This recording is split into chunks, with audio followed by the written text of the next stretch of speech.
The committee will come to order. Without objection, the chair is authorized to declare a recess of the committee at any time.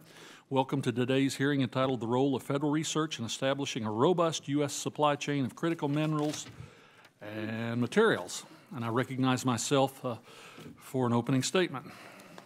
Good morning. Today, the Science Committee will examine the role that the federal research agencies can play in developing a robust domestic supply chain of critical minerals and materials. Critical minerals like lithium, graphite, cobalt are essential to our country's energy independence, national security, and economic growth. With applications in healthcare, defense systems, smartphones, and advanced energy technologies, these resources are essential to our modern way of life and our clean energy future. Despite substantial domestic reserves, an alarming majority of the critical minerals used in the U.S. are sourced abroad.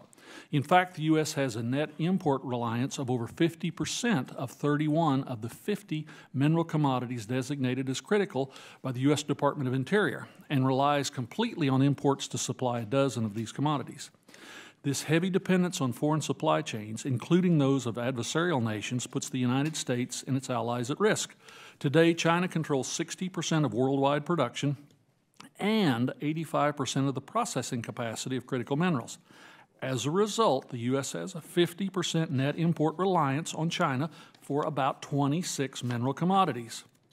As more advanced technologies enter the marketplace, we can only expect the global demand for critical minerals to increase.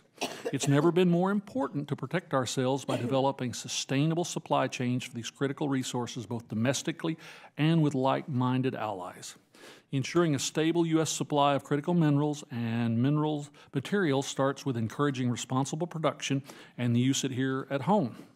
Federal research agencies like the U.S. Department of Energy and the National Science Foundation have a central role in playing in reducing U.S. dependence on foreign resources of critical minerals by supporting domestic mineral development and innovation.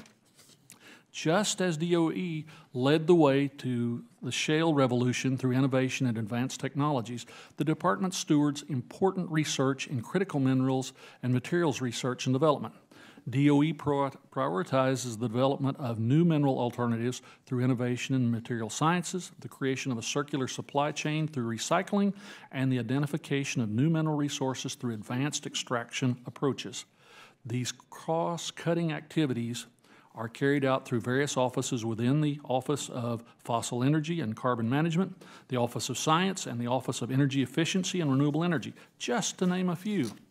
In 2013, the department created the Critical Minerals Institute of Ames National Laboratory to accelerate solutions to the supply chains of critical minerals. This consortium of industry, academia, and national labs allows for their individual expertise to come together to tackle the most difficult challenges facing the sector. Recently, the department has also started a Mine of the Future program, looking into major technology gaps in the federal government's supply chain of these materials and how to address them. I look forward to hearing from our DOE witness on how this initiative is progressing. Similarly, the National Science Foundation funds basic research and STEM education initiatives to advance critical mineral mining technologies and strategies to better utilize existing domestic resources.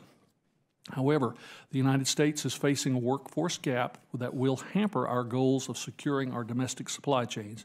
It is imperative that we continue to support and nurture talent in every community across the country.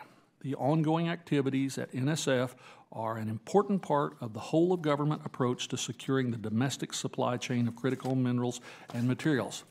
The committee has prioritized federal critical minerals R&D in recent years by providing updated guidance to both DOE and NSF through the Energy Act of 2020 and the CHIPS and Science Act of 2022. I will look forward to hearing from my colleagues on both sides of the aisle as we continue to review the administration's implementation of these important laws. A robust domestic supply chain of critical minerals is important not only for U.S. national security and economic growth, but for global environmental stewardship and humanitarian efforts.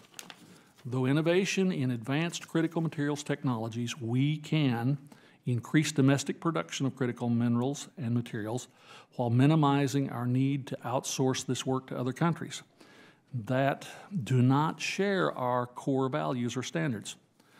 I'm looking forward to speaking with our panel of experts on how we in Congress can ensure that the United States regains its footing in this field.